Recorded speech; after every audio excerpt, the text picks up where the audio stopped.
जनता party का फडणवीस भारत माता की भारत माता की छत्रपती शिवाजी महाराज की धर्मवीर छत्रपती संभाजी महाराज की जय भवानी जय भवानी वंदे वंदे वंदे आजच्या विजय उत्सव प्रसंगी आपल्यामध्ये उपस्थित असलेले आपले महाराष्ट्राचे अध्यक्ष माननीय रवींद्र चव्हाणजी, मंगल प्रभात लोढाजी, नार्वेकरजी, किरीटभाई,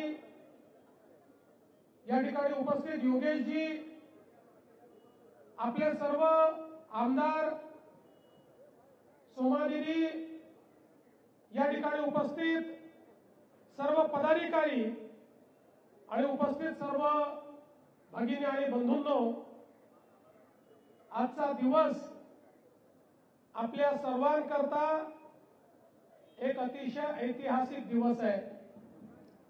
मी बंगालमध्ये जेव्हा गेलो होतो, मला पत्रकार परिषदेमध्ये तिथल्या एका पत्रकाराने विचारलं की ममता दीदी म्हणतात भारतीय जनता पार्टी आणि त्याचे नेते हे बंगालच्या बाहेरचे आहेत, बाहेरचे लोक येऊन या ठिकाणी मत मागतात, यावर तुमचं मत काय आहे?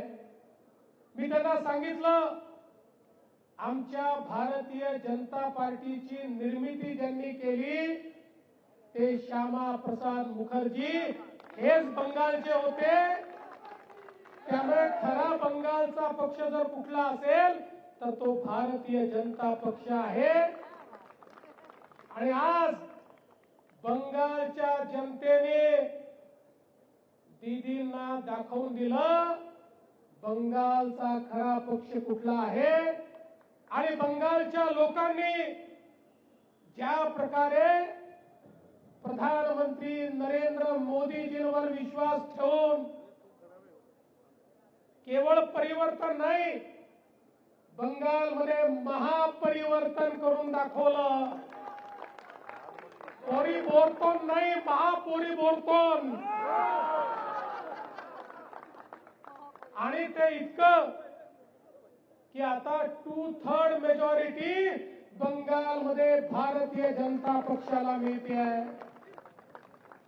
बंगाल असेल, आसाम असेल, पुदुचेरी असेल, हा विजय भारतातल्या जनाजनाचा मोदीजींवर असलेल्या विश्वासाचा विजय आहे।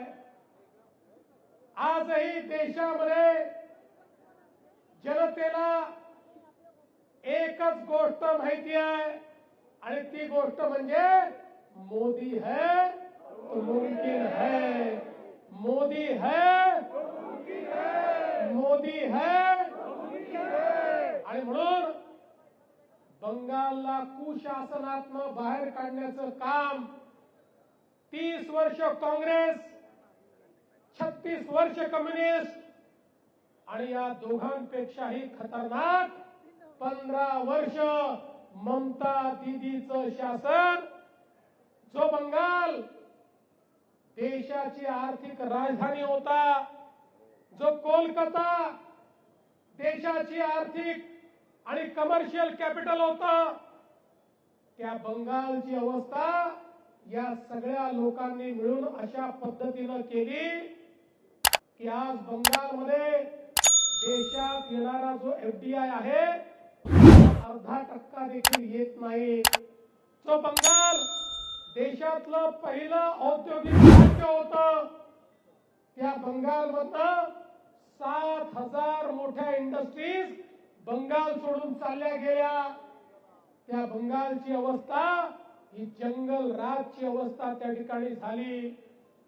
आणि मग त्यात माननीय मोदीजींनी बंगालचं जे विजन मांडलं, प्रकारे बंगालच्या लोकांच्या मनामध्ये मोदीजींनी आशेचा किरण जागृत केला।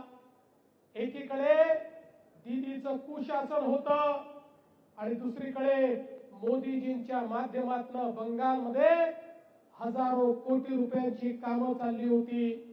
रस्त्यांची कामं, हायवेची कामं, गुंतवणूक, मोठ्या प्रमाणात मेट्रोची कामं। त्यामुळे जनतेला हा विश्वास बसला की कोणी जर परिवर्तन बंगालमध्ये घडवू शकतं तर त्या व्यक्तीचं नाव नरेंद्र मोदीजी आहे।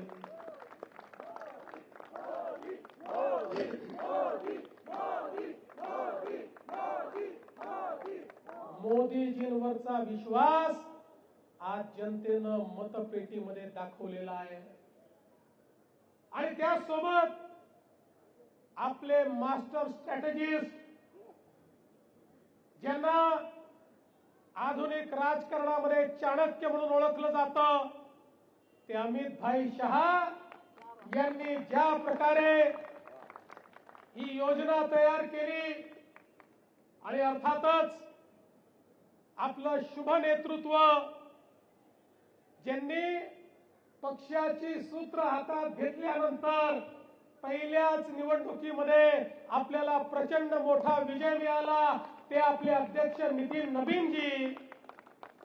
भारतीय जनता पक्षाची सगळी टीम आणि बंगालची देखील आपली टीम, बंगालचे प्रदेश अध्यक्ष असतील, आपले नेते शुभेंदू अधिकारी असतील, या सगळ्या लोकांचं मी मनापासून अभिनंदन करतो, त्यांना मनापासून धन्यवाद देतो।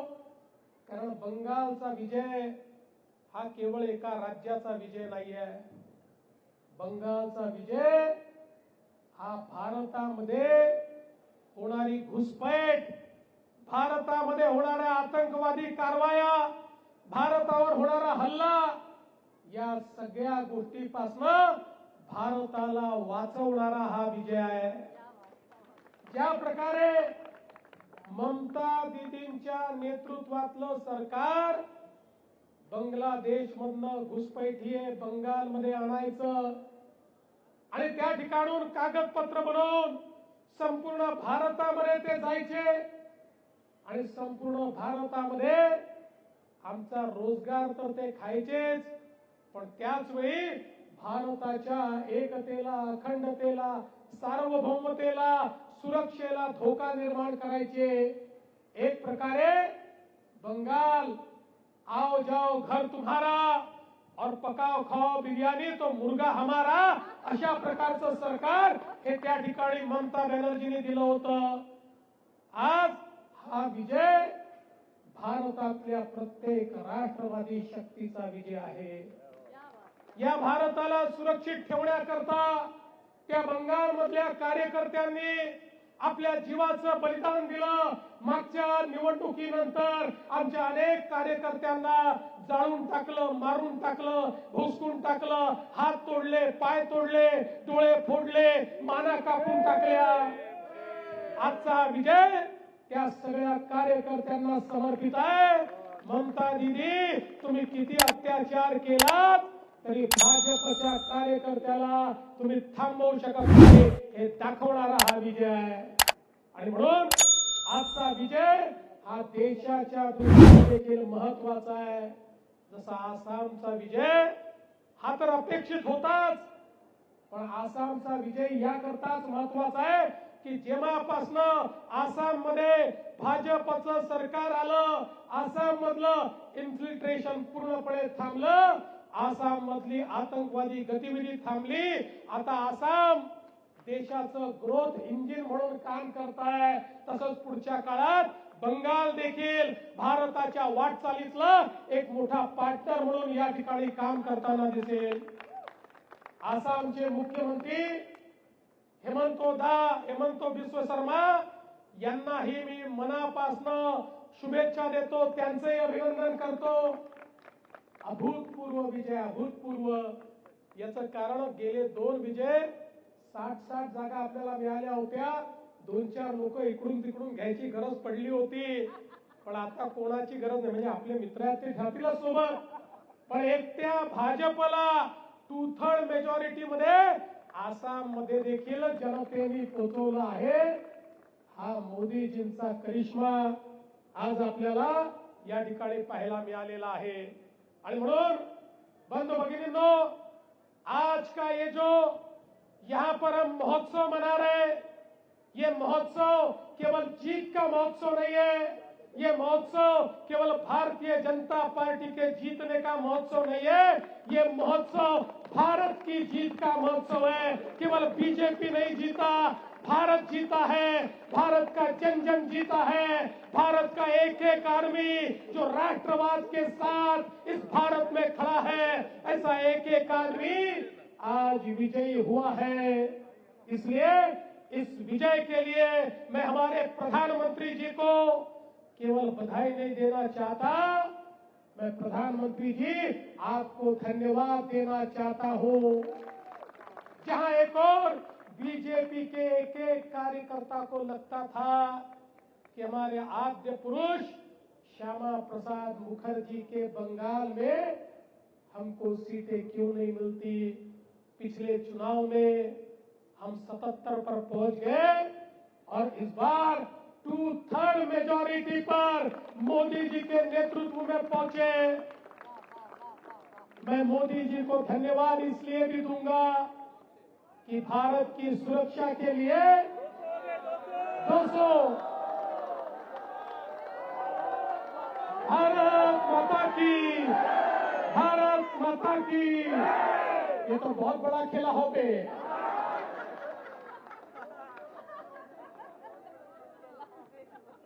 इसलिए मैं माननीय प्रधानमंत्री जी को धन्यवाद दूंगा.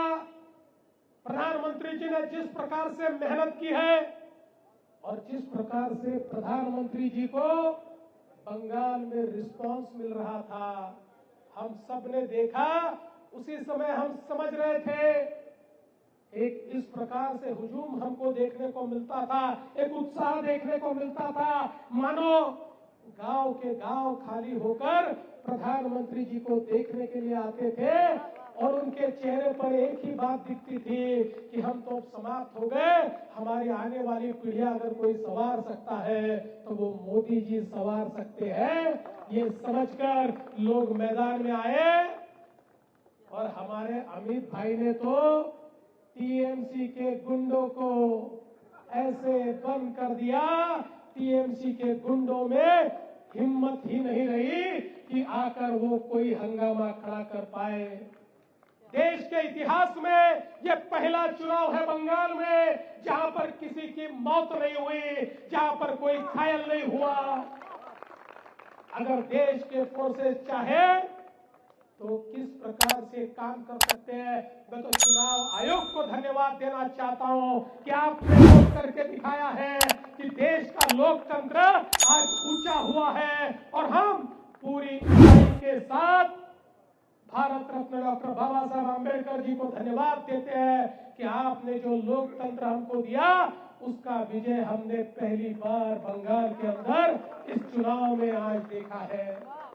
दोस्तों, हमारे अमित भाई ने जिस प्रकार की स्ट्रेटेजी तैयार की, हमारे अध्यक्ष नितिन नवीन जी ने जिस प्रकार का काम किया, हमारे बंगाल के प्रदेश अध्यक्ष हो, हमारे शुभेंदु अधिकारी हो, हमारे जो असम के अध्यक्ष है, हमारे असम के मुख्यमंत्री हेमंत बिस्व शर्मा है और तमाम कार्यकर्ता है, इन सभी को मैं बधाई देना चाहता हूं. और मैं ये कहना चाहता हूं, इस विजय के साथ भारत के 78% भूभाग पर बीजेपी और एनडीए का शासन आ चुका है. 78% भारत की भूमि पर अब बीजेपी और एनडीए ये शासन कर रही है और मोदी जी के नेतृत्व में भारत निरंतर आगे बढ़ रहा है. अब मुझे पता है, अब हमारे कम्युनिस्ट तो सारे राज्यों से आउट हो गए, लेकिन बंगाल के हार के बाद अब आश्चर्य मत मानना कि आज या कल ममता दीदी प्रेस कॉन्फ्रेंस करेगी और ईवीएम पर ठिकरा फोड़ेगी, क्योंकि केरल में तो ईवीएम सही चलते हैं लेकिन बंगाल में ईवीएम बदल जाते हैं।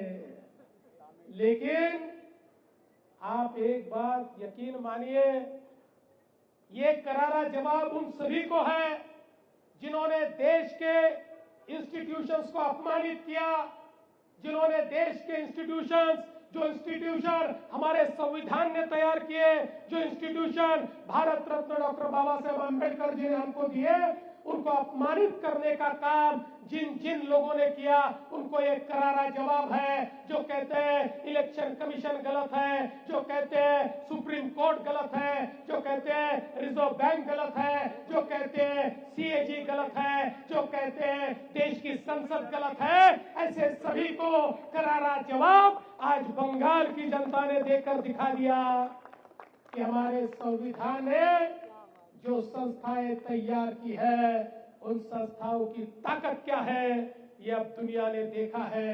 इसलिए मैं आप सभी को आज के इस विजय की बहुत शुभकामनाएं देता हूं, आप सभी को बहुत धन्यवाद देता हूं। आपण सगळे लोक आज मनापासून या ठिकाणी खुश आहोत आणि मला विश्वास आहे की मोदीजींच्या नेतृत्वात हा विजयाचा रथ असाच पुढे जात राहील। मगाशी आमचे नवनाथ म्हणाले मी ज्या ज्या ठिकाणी गेलो त्या त्या ठिकाणी विजय मिळाला। नवनाथ, तुम्ही जरी गेले असते तरी एवढाच विजय मिळाला असता, काळजी करू नका। हा विजय कुठल्या देवेंद्र फडणवीसच्या जाण्याने नाही, हा मोदीजींवरच्या विश्वासाचा विजय आहे। लोकांनी ठरवलं होतं केवळ मोदीजींचा संदेश घेऊन त्यांच्यापर्यंत पोहोचायचं होतं। जिथे आज्ञा झाली त्या त्या ठिकाणी तो संदेश घेऊन पोहोचलो, लोकांना संदेश दिला आणि लोकांनी सांगितलं काळजी करू नका, आम्ही तर मोदीजींच्याच पाठीशी आहोत। आणि लोकांनी निडरतेनं न घाबरता 92% वोटिंग करून बंगालमध्ये दाखवून दिलं आणि लोकशाहीचा विजय झाला।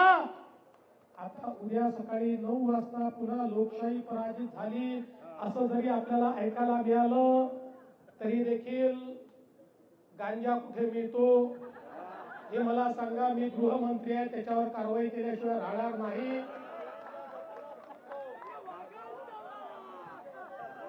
पण आज गमतीचा भाग बाजूला असू द्या, हा विजयाचा दिवस आहे। आपण एकदा जोरदार नारा लावा, भारत माता की, भारत माता की।